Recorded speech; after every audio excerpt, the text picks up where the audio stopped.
Hip-hop ritmos es atceros tos laikus, kad dzenājām mēs bumbu, nevis megabaitus.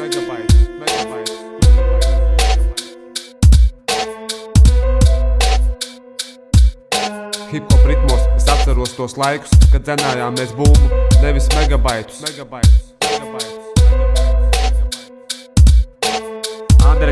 Underground.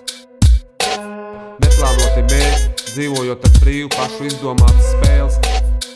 Bijām kreatīvi, vēsu prātu, kustējos pa dzīvi, apējot tos visus, kas ir agresīvi. Stulbies maidiņi par platajām biksēm, mēs bastojām stundas kopā ar čiksēm. Pirmā pīpa, sastodītais alkohols, bija tādi brīži, kurus īsti neatceros. Noliktās tiesības, braukāšana ielās, nelegālie dragreis, basi atskan sienās. Cīgu streņītāji gopņiku uz ielas, nav grūti pat šodien atrast tādas vietas. Tumšie rajoni, mājas bez rītdienas, kur der cilvēku, sākot jau no pirmdienas.